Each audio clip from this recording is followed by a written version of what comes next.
جو شخص مسلمانوں کو بم سے اڑانے آیا تھا وہ کیسے اسلام کا داعی بنا؟ امریکہ کی ریاست انڈیانا کے شہر منسی میں پیدا ہونے والا رچرڈ میکنی ریمبو کی فلمیں دیکھتے ہوئے بڑا ہوا اور اسی کی طرح سخت جان اور طاقتور بن کر دشمنوں کو مارنا چاہتا تھا۔ اس کے اسی عزم اور امریکہ سے والہانہ محبت نے اسے امریکن مرین کور تک پہنچا دیا۔ رچرڈ ایک مضبوط جسم کا مالک تھا اور پیشہ ورانہ عسکری مہارت کی وجہ سے ترقی کرتے ہوئے سارجنٹ بن گیا۔ اس نے امریکی فوج کی طرف سے کئی جنگوں میں شرکت کی۔ رچرڈ اس انتہائی خصوصی چھاپا بردار گروہ کا بھی حصہ تھا جسے بوسنیا کے قاتل ملوسیوچ کو زندہ پکڑنے کے لیے بھیجا گیا تھا۔ تمام بڑی بڑی جنگوں میں شرکت کرنے کی وجہ سے اس میں سخت دلی اور بالخصوص مسلمانوں سے شدید نفرت پیدا ہو چکی تھی۔ یہ نفرت اتنی بڑی کہ ایک دفعہ جوتے کی دکان میں اس نے 2 برقع پوش خواتین کو دیکھا تو ان کی گردنیں توڑنے کا ارادہ کر لیا تھا۔ اسی شدید نفرت کے سبب اس نے منسی میں مسلمانوں کی مسجد میں جمعے کے دن دھماکہ کرنے کا منصوبہ بنایا۔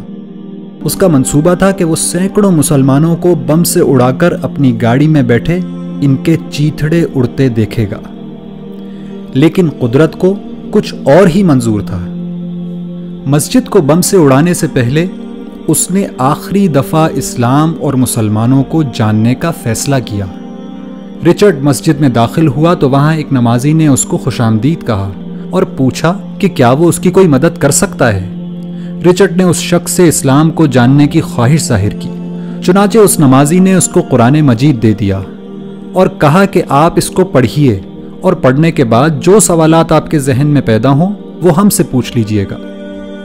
چنانچہ رچرڈ قرآن پڑھتا گیا اور مسجد جا جا کر سوال کرتا رہا، یہاں تک کہ 2 مہینے بعد دنیا نے قرآن کا یہ معجزہ بھی دیکھا کہ وہی شخص جو کل مسجد کو بم سے اڑانے کی تیاری کر رہا تھا آج وہیں کلمہ شہادت پڑھ رہا ہے۔ رچرڈ اس مسجد کی انتظامی کمیٹی کا 3 سال تک صدر رہا اور آج مایوسی اور نفرت کے شکار لوگوں کی کاؤنسلنگ کرتے ہوئے امریکہ میں اسلام کی دعوت لوگوں تک پہنچاتا ہے۔ ایک انٹرویو میں رچرڈ نے بتایا کہ قرآن کی اس ایک آیت نے اس کی زندگی تبدیل کر دی کہ جس شخص نے کسی ایک شخص کی جان بچائی اس نے گویا پوری انسانیت کو بچا لیا۔ اگر قرآن کی فقط ایک آیت مسلمانوں کے کٹر دشمن کی زندگی تبدیل کر سکتی ہے تو پورا قرآن کیا کچھ انقلاب برپا کر سکتا ہے۔ لیکن پھر بھی ہماری زندگیاں کیوں تبدیل نہیں ہو رہی؟